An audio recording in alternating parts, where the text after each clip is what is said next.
Assalamualaikum warahmatullahi wabarakatuh. Perkenalkan, nama saya Andrian dengan nomor induk siswa 201105010011. Saya dari kelompok 3 akan mempresentasikan tentang metode sosiohistoris kritis dalam studi Islam. Yang pertama yaitu pendekatan sosiologis. Nah, sosiologi sendiri adalah ilmu yang mempelajari hidup bersama dalam masyarakat dan menyelidiki ikatan-ikatan antara manusia yang menguasai hidupnya itu. Nah, Sujono Sukanto mengartikan sosiologi sebagai suatu ilmu pengetahuan yang membatasi diri terhadap persoalan penilaian. Yang kedua yaitu pendekatan historis.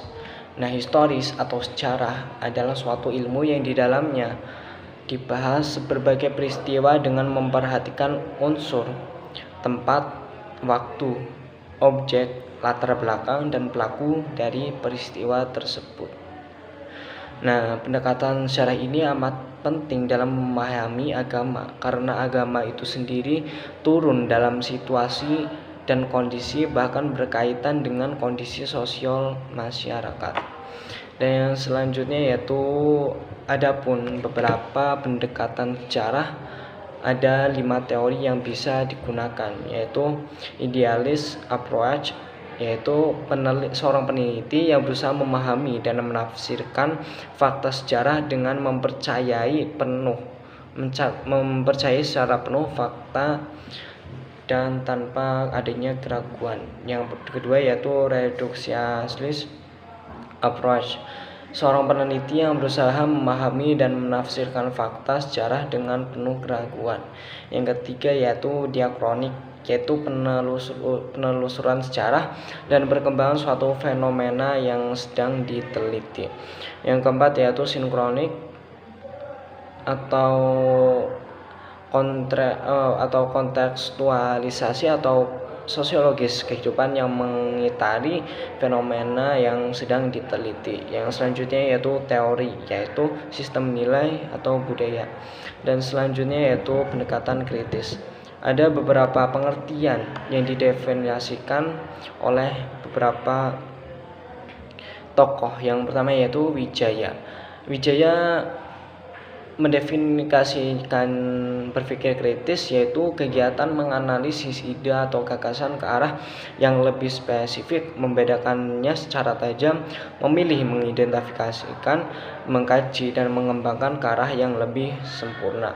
Yang selanjutnya yaitu Kurvis. Nah, definisi berpikir kritis menurut Kurvis adalah sebuah pengkajian yang tujuannya untuk mengkaji sebuah situasi, fenomena, pertanyaan, dan masalah untuk mendapatkan sebuah hipotesis atau kesimpulan yang mengintegrasikan semua informasi yang terjadi sehingga dapat dijustikan dengan yakin. Yang selanjutnya yaitu metode komparatif dalam studi Islam.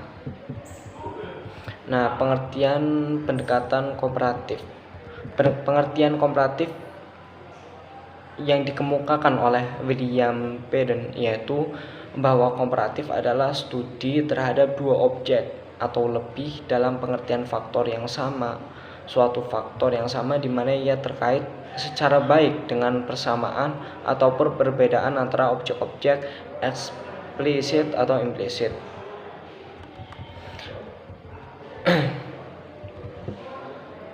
Dan yang selanjutnya yaitu pendekatan komparatif dalam studi intelektual Islam.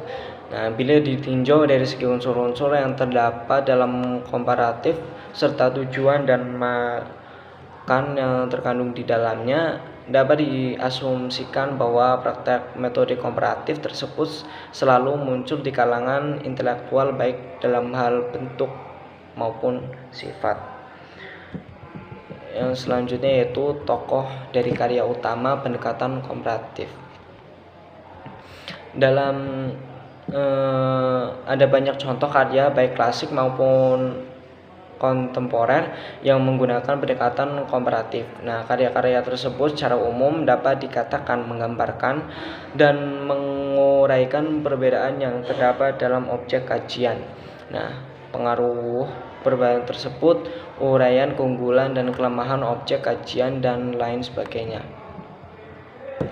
Yang selanjutnya yaitu pendekatan komparatif dalam studi agama.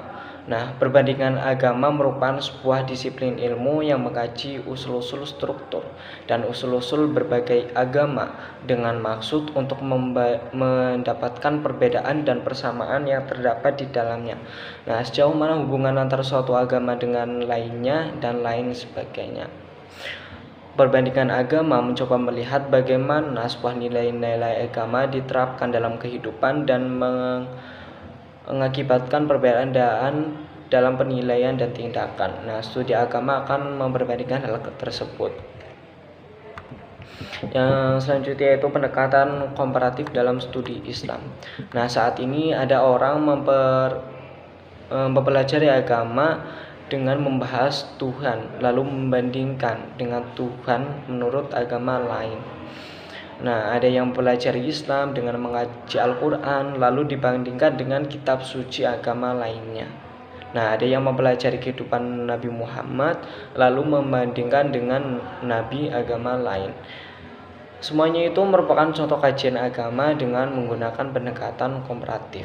Ada persamaan maupun adanya perbedaan.